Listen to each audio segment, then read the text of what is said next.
Welcome to the Brouhaha with Dale McKee and Marshall Wood. Two sports talking sports with those in the know on the Brouhaha Show. Welcome to this week's edition of the Brouhaha. Marshall Wood along with Dale McKee. Dale, it's always good to see you. How you doing this week? Very well, very well. Very well. Has it been a good, productive week for you? It's been a busy week like usual. There you go. Out of mind's the devil's workshop, Dale. So I'm glad to see you're busy. Thank you, sir. Well, I want to tell you this. You've done it again with tonight's guest, Harry Harrison.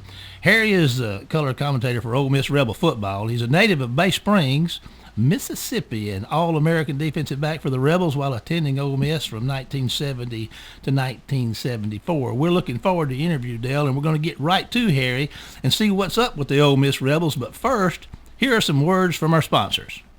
Phillips Building Supply in Laurel, your hometown building supply store since 1954. We are locally owned and pride ourselves on helping our customers find exactly what they need. From foundations to roofs to doors and windows, Phillips has it. For tools, hardware, lumber, and plywood, visit Phillips Building Supply. Do you have any roof damage or missing shingles? Do you need a roof inspection to ensure your roof is functioning properly? Look no further than the roofing specialist Jackson Brothers Construction Services. We are here to service you with affordable prices, amazing customer service, and quality work you'll be proud of. Call us today at 251-295-6442. The Jackson Brothers Construction Services. They'll do you right. You heard it here first. All right, welcome to the show, Harry Harrison of the Ole Miss Football Network. How are you doing today, Harry? Dale, I'm good. It just came off the third win of the season for the Rebels, and we're headed in the right direction. Hey, I think so. Well, were you surprised that we scored on 6 of our 7 possessions in the Tulane game? Well, that was just the first half. We actually scored on 9 of 11 in the entire game. I got you. You know, I watched Tulane against, in fact, I recorded the Tulane game in Oklahoma, and I'd seen enough film of the next game to know they were very capable of putting up points, and they played hard and played good defense, sound defense, and their quarterback was a gambler but a player. We really dominated the game from start to finish. Our offense is hitting on all its cylinders, and we're pretty tough out right now, Dale. I'll just tell you. It's I wasn't surprised that we won the game. I was a little surprised with the score, and when you score 9 out of 11 times in the football game, that's about as good as it gets.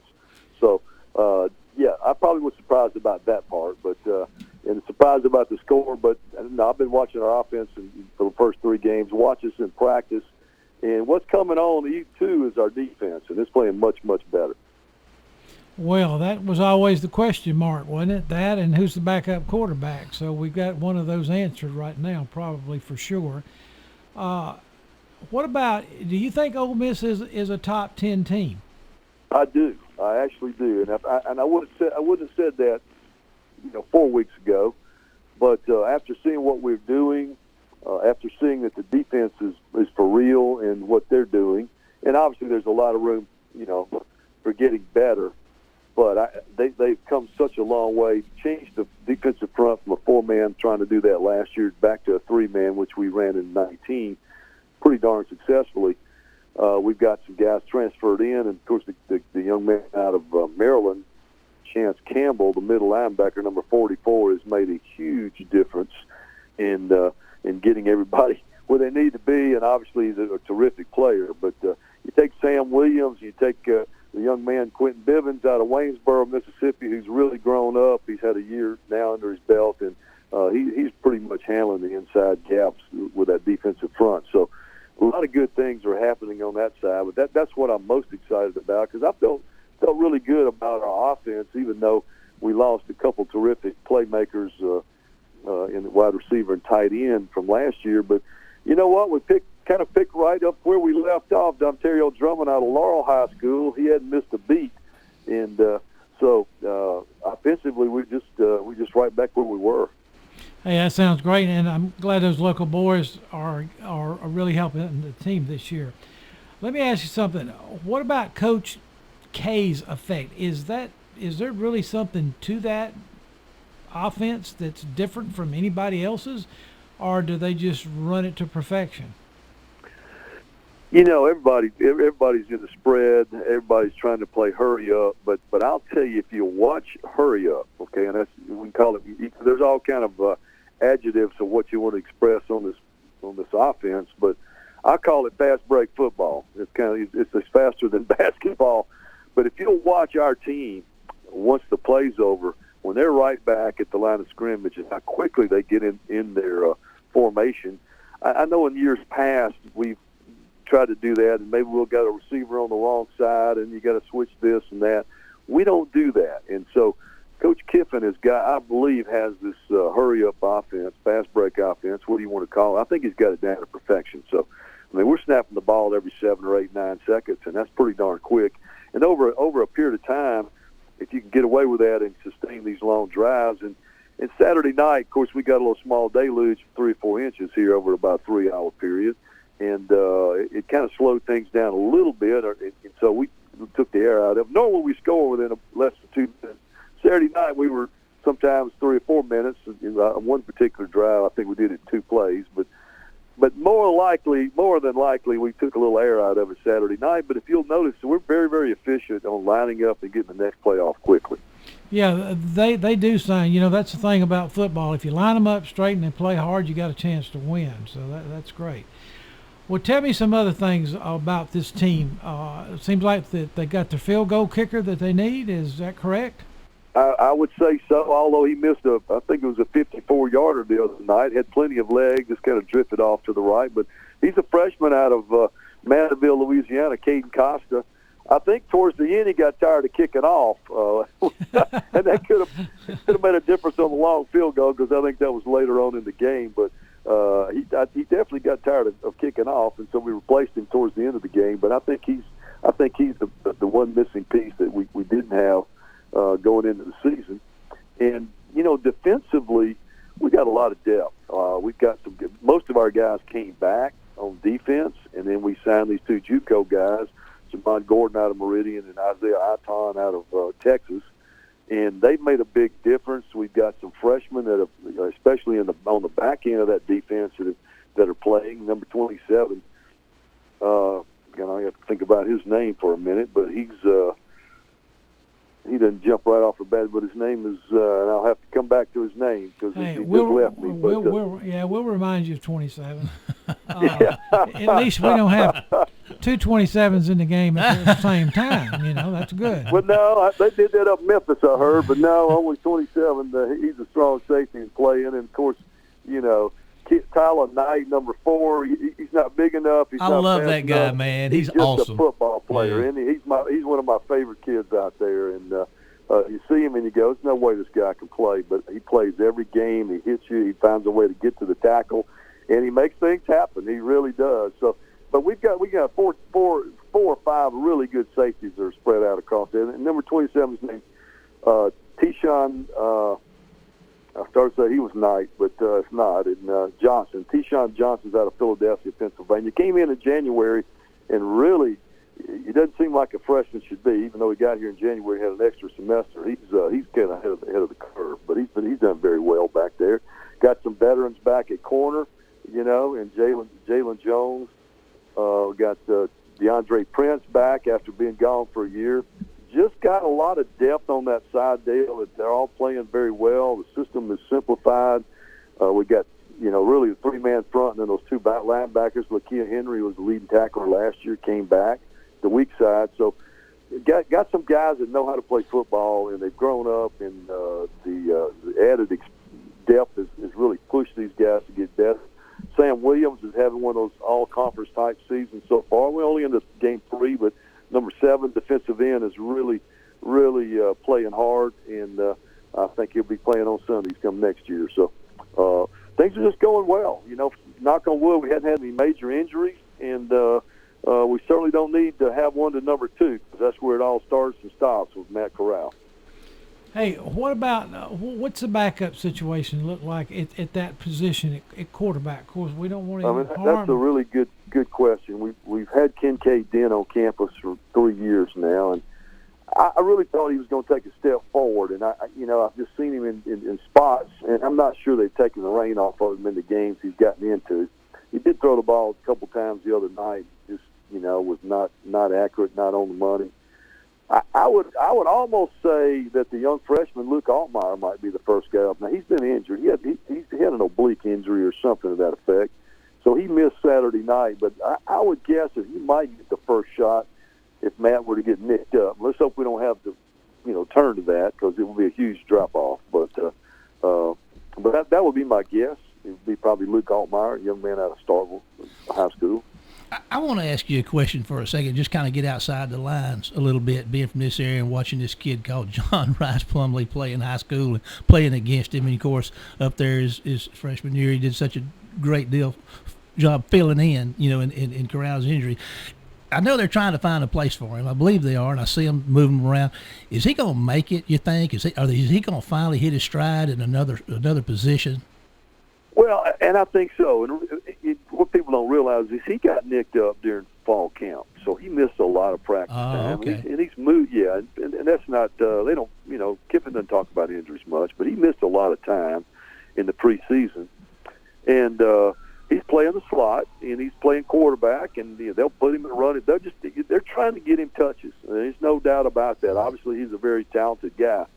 But we got 4 talented guys in that running back room, and then you got a receiver room with Mingo out of Brandon, and you got Ontario out of Laurel, and you got Braylon Sanders on the other side. I don't know who you take out. It's got Matt Corral at quarterback, so they finally put him at quarterback the other night to get him some touches, and that's going to get better and better. And as we go, we're going to get into October here pretty quickly, and you talk about Alabama and Arkansas and Tennessee and LSU and Auburn. We get through that stretch, you're probably going to see him quite a bit.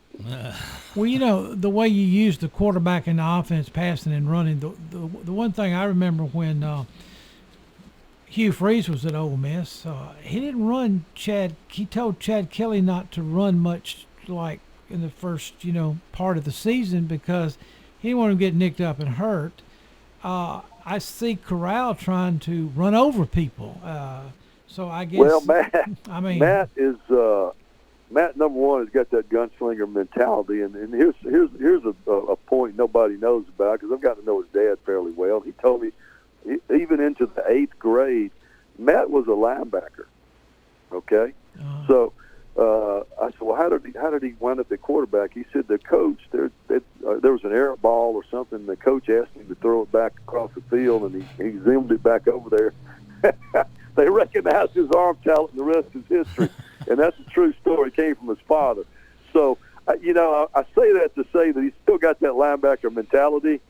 Trust me, every time he gets hit, I can feel Jeff Levy cringing, because he's in the room next to me. I can't see him, but I can feel him, and nobody wants to get him hurt. And I thought Saturday night he might have stepped outside the lines a little bit as far as trying to run through people and extend plays and things, but no. But he reads we run that read option, and so many times that D end crashes down, and it's just there, and he pulls it, and especially if it's in the red zone, he's going to do everything he can do to get in the end zone. That's just nature of how he's built. And but you're right, we don't want him running very often and very much, and certainly not taking some licks that he took the other night. I want to ask you a question. I know you mentioned his name earlier, Dontario Drummond. This kid, we played against him over here and watched him grow up as, on the football field over there, and quite an athlete. Where do you see him, his greatest strength? I mean, is he deep, strong across the middle, small, he's a strong. I mean, where do you see his biggest impact potential? Well, that's so when you talk about he and Jonathan Mingo, they're both in the 6'2" range, 225 pounds. Big. Well, that's not your typical wide receiver. I mean, you might have some 6'2" wide receivers. They're not built like these two guys. And so I knew Drummond came out of East Mississippi, and I think I saw a game that he played in. Maybe it was the national championship game they played up in Kansas or somewhere, and knew he had talent. Last year, he was kind of feeling his way around, obviously, and they had him on the outside. But I think he's really they moved him to the slot. And most slot receivers are not 6'2", 225 and can run. Yeah. But I think between that, having him moving into the slot, and I think the fact that his confidence is probably at an all-time high. He just feels comfortable catching the ball. He's got great hands. They run him on speed sweeps, and he's fast enough to make that work. Is he the quickest guy out there? No, but he's 6'2", 225. He's not supposed to be. But these guys, catch the football, he's a hard guy to get on the ground, and the fact that he's now probably playing I'm guessing his 5th year. His confidence is at an all-time high, and he just got it all. Everything that's a positive about him, he's got it all wrapped up into one now. Yeah. Hey, let's talk about some past, okay? You come out of Bay Springs. You were a very phenomenal football player in high school. Why did you pick Ole Miss? Great question. Grew up in Mississippi. My dad was kind of always an Ole Miss fan. Didn't go there, but was kind of an Ole Miss fan. But I had a great recruiter out of Ole Miss. His name was Bob Tyler. Oh, boy. And he was coaching wide receivers, and he did a really good job. It's kind of a funny story. I was getting recruited by several schools, including Georgia Tech, and there was a guy out of Georgia Tech named Warner Alford recruiting me, and I went over there several times, and I knew I wasn't going over there, but, it was always good to visit. And finally, he came to see me in December of 1969, I guess for the last time, and the night before I thought, what am I going to tell this guy? I know I'm not going to Georgia Tech. And so he came into my school the next day and got me out of class, and before we even got started in the conversation, I said, Coach, was Ole Miss good for you? And he said, son, I can't lie, it was. I said, well, it's going to be good for me, too. So he's still living up here in Oxford. We go out to lunch occasionally. I'll bring that story back up, and we have a good laugh about it. But Bob Tyler was my recruiter. I mean, Archie Manning was in his heyday. It was the place to go. Mississippi State was struggling and, winning 1 or 2 games a year. And Auburn, in those days, LSU, I had some options, but I wasn't going out of the state of Mississippi, and Ole Miss was obviously the place for me to go. Well, when you were at Ole Miss, you had a different kind of rivalry than you do now with Mississippi State. It seemed like that back in those days in the early 70s, Ole Miss seemed to kind of dominate the series, and, now it's a little bit more competitive than it was, at least for the past probably 20-something years, 30-something years. But the rival game at the time was LSU, and you played in one of the most memorable games in the whole series. It was, no doubt about it, and that's what I tell people. Most fans think the Mississippi State rivalry, but if you go back and look, I mean, I was here a freshman in 1970. We had our own freshman team, so couldn't play with the varsity. So you didn't really play with the varsity until your sophomore year. So that was 71, 72, and 73. So if you look at those 3 years and you take the scores of us in state, it was really, really lopsided. And we won 48-0 on Thanksgiving Day in 71. We won 51-13 in 72. The next year was the first time we played in Jackson. I think we won 38-10. Never was close. I just never felt like it was, it was the rivalry that it should have been, even though we were both in state. But the LSU deal was we beat them in our sophomore year in Jackson. We go down there in 72, and they're ranked about 2 or 3 in the country. And I won't belabor that story because I've only told it about 2,000 times. But you need to record that story. You need to record it. Well, yeah, I've told it enough. Sure, those people around me can remember it. But they get down. We were ahead of the entire game. Go down and thought we made a field goal, and they said it was no good. They get the ball in a couple of minutes and drive down to our 11-yard line. And, it's third and whatever, and Burt Jones backpedals. You couldn't spike the ball in those days. You had to throw it out of bounds if you wanted to stop the clock. But they had called timeout. They had timeouts left, and it was, I want to say it was third down. Could have been second down, but the time was the issue.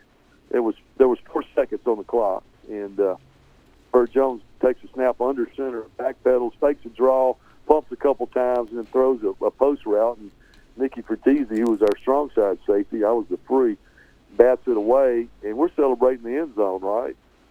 Yes, Look I up there, remember there's that. 1 yes, second left on the clock. Yes, I was getting the play-by-play from Stan Torkelson. Yeah, and that's he was, exactly right. And so then they call another timeout, and they line up 2 receivers to our right, their left, and then they walk their eye back up to a wing on that side, which gave them 3 receivers to their left side. I was actually covering the guy in the slot named Gerald Cagley out of Greenville, Mississippi. All he did was fire out and grab me by the jersey, and I thought, what kind of route is this? So they run the tailback, who was Davis out of somewhere in West Louisiana. It was the tailback, and Brad Davis, and he goes right to the the pylon, goes over there and camps out. And Bert probably threw the worst pass he ever threw, and hung and hung. Our linebacker kind of got picked off between all of us, and I let my guy go and went over to him. And when the ball got to him and hit him in the hands, it just kind of squirted down his lap. But he did back over the goal line, but never had possession of the ball. I pushed him out of bounds once he got in there, and the ball was laying 10 feet from where we were laying. But they called it. All he wanted to see was make sure the official did that he crossed the goal line. He did do that, but he never had possession of the football. But and down in Tigerland, that's all they needed. He called touchdown, kicked the extra point with no time on the clock, and we got beat 17-16. So that became the rival for me. Oh, most definitely. Yes. Understandably, too. A lot of those signs is set your clocks back 4 seconds. You're entering Louisiana. That was for real. You can go across the river in Vicksburg, and there was a sign that says "Welcome to Louisiana." Set your clock back 4 seconds. Okay. Well, Harry, we've really enjoyed our time with you.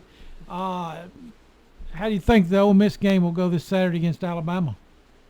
You know what? Alabama, number one in the nation again, obviously for a reason. They've got a new quarterback, same system, new offensive coordinator, knew a lot of things. I mean, Nick Saban goes through a lot of coaches.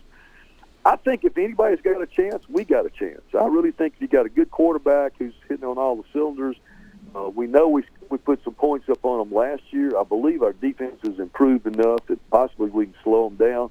But anytime, Dale, you go into Tuscaloosa, you gotta have some breaks, and you got to be lucky. And the last time we beat them over there, I think they had 4 or 5 turnovers, and then we had that pass that Chad Kelly threw, bounced off of one of our receivers, and Adebayo caught it in full stride and went about 60 yards for a score. You got to have those kind of breaks if you're going to beat them there. Hey, it might as well be us this Saturday. There you go. Well, Harry, we really appreciate your time, and thank you again, because we have a lot of Ole Miss followers in the area, and you gave a great report, and we really appreciate you. Thank you so much. Well, I hope I didn't belabor the point, but obviously I'm an Ole Miss guy, and I think we'll do well. Thank you, guys. Well, that's why we dedicated the whole thing to Ole Miss. Thank you. All right. Good luck the rest of the way. We appreciate you. Phillips Building Supply in Laurel, your hometown building supply store since 1954. We are locally owned and pride ourselves on helping our customers find exactly what they need. From foundations to roofs to doors and windows, Phillips has it. For tools, hardware, lumber, and plywood, visit Phillips Building Supply. Do you have any roof damage or missing shingles? Do you need a roof inspection to ensure your roof is functioning properly? Look no further than the roofing specialist Jackson Brothers Construction Services. We are here to service you with affordable prices, amazing customer service, and quality work you'll be proud of. Call us today at 251-295-6442. The Jackson Brothers Construction Services. They'll do you right. You heard it here first. Welcome back, all. Dale, I really enjoyed Harry. It's a big week for the Rebels as they prepare to tangle with the Crimson Tide, as we talked about. And I kind of feel like Lloyd Christmas from Dumb and Dumber as I look at this game. And I'm pulling for the Rebels in this one. And, I like to think, so you're telling me there's a chance, I think there's a chance, Dale. I really, really do. A chance for who? Well, that's a doggone good question, but I'm going to have to say the Rebels. I'm optimistic. I am what you call an eternal optimist. Well, explain to me what chance is to you. To win. To win? To win the game. That's what Herm Edwards said. We play to win the game. Well, how do you define chance in this scenario? A chance? Like in terms of a percentage? Just a chance. How do you define the word chance? I think we match up well with them in some areas, and we may play well enough to win. But you're avoiding the question. What is the definition of chance? I don't have a clue. I was talking about stuff, Well, and you hadn't noticed. Wait, hold on a minute. Now you hadn't realized by now that I don't have a clue what I'm talking about most of the time. Okay, well I thought you majored in English. I'm sorry. No, I'm an accountant. I'm an accounting major, so I don't know. If I said a chance meeting, what would that mean? I don't know. That means an accidental meeting. Something that happened by accident. You could also say a possibility of something happening. A possibility of something happening in Tuscaloosa Saturday at 2:30, or you could say something was by design, a chance that we did meet up. I'm not near that smart. I'm not a writer. I'm a babbler. So I have to defer to you. I guess let's just back up and just forget I said anything, because I don't have a clue what I'm saying. So what do you want to go from here? No, I was just wondering. I have a chance to win the Powerball if I play. You got to have a ticket to see. That's why you're a wordsmith there, McKee. You really are. And to follow that line of thought, that the wordsmith you are, you do a really good job. I enjoy your column on sports. So, for our listeners, Dale writes a column each week, and I put that on our Facebook page. And I just want you to know right now, if you want to, you've heard how intelligent he is and how wordy he is. So wordy, that is. And if you want to follow him and read his articles weekly, you can do that on our Facebook page at the Brouhaha. And that's 2 words, just like it sounds, the Brouhaha. So search us up, and you'll be able to read Dale's writings each week on what's going on, his sports report. That's what I call it. But anyway, let's talk a little bit, Dale, about your most recent article, the one that's going to be on the page. It's on the page now. People can look at it. Let's talk a little bit about that. I noticed you wrote some stuff about the SWAC and junior college and high school. Let's just give us a quick look at, well, I'll tell you what I want to do. I want to start with the high school thing. I'm a big high school fan. Did you know that, Dale? Yes, I thought I did. Yeah. I really love high school football.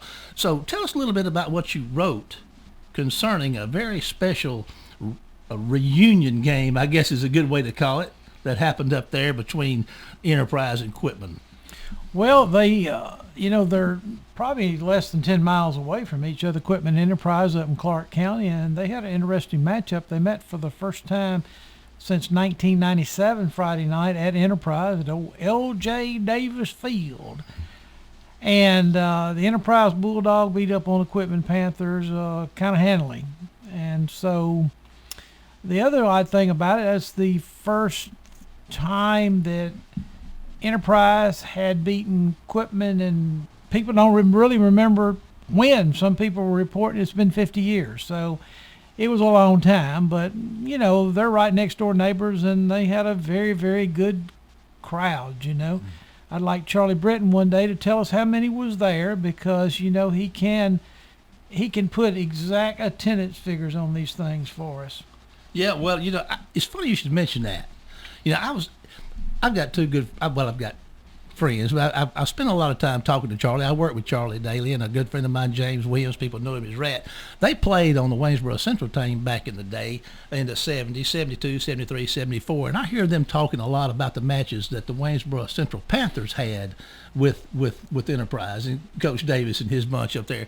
And Charlie put some information together, and listen to this, at this matchup they had, Enterprise and Waynesboro Central, at Waynesboro Central in 1972. A 14-10 Enterprise win after running the same play 7 straight times late in the fourth quarter to win the game. That play went off tackle 7 straight times, same thing. And the old saying is, if it ain't broke, don't fix it. Coach Davis would wear that thing out as long as it was working. You were there at that game, weren't you? Yes. Really, the outcome was 14-13 in favor of Enterprise. Wayne County, or Waynesboro Central at the time, they went. Excuse me a minute, Dale. That was in 74. We're talking about the 72 game. I'm not sure about the 72 game now. Oh, okay. I was at the 74 game that Enterprise won 14-13. Oh, I apologize for my mistake. That's okay. I make them all the time. A 14-13 win. Charlie reported there was 10,000 at that game. You were there. It's Charlie. What do you think? I'm not sure there's 10,000 there in the old Panther Stadium, but I'm gonna tell you what, there weren't any seats available for anybody to sit in for sure.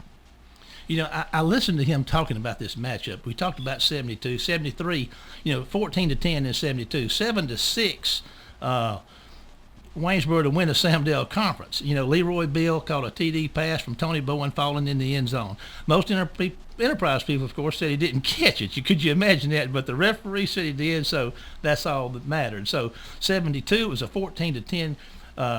It was a 14-10 game. In 73, it was a 7-6 game. And then Enterprise, this was the one you were at, 14-13. The Bulldogs scored first in the game to go ahead, and this first time all year the Panthers had been behind. The Bulldogs scored first in the game to go ahead. And anyway, How'd that one wind up, Dale? Well, Wayne Central went for 2 points in the final minute of the game. They had scored to make it 14-13, but Waynesboro Central had a lot of boys hurt that night. I don't know if Charlie played or not. I know that the quarterback was out, and a couple of the running backs were out, and wide receiver was out. But they gave them battle, but they came up just inches short on the 2-point conversion in the last minute, and that was the only defeat Wayne Central had that year, and it was to Enterprise. Yeah, that was a great rivalry, and of course one that was probably lost in the consolidation because hadn't played them. I mean, we went up like 5A, 6A, and they were probably, 2, 3A? Yeah, they were, but we were all in the same. I think they were like a double B school, and Wayne Central might have been an A school, so Wayne Central was still a little bit larger. Dale, we're running out of time, and it's a lot of fun doing this show, but I do want to take a special. You mentioned this. We recognized this at War Eagle Stadium last week on Friday night, and you mentioned this in your article about 46-year-old Mize head football coach Stephen Bynum passed away, and our condolences go out to him and his family, and we join them in their loss. Most definitely, Steve was a Wayne County native.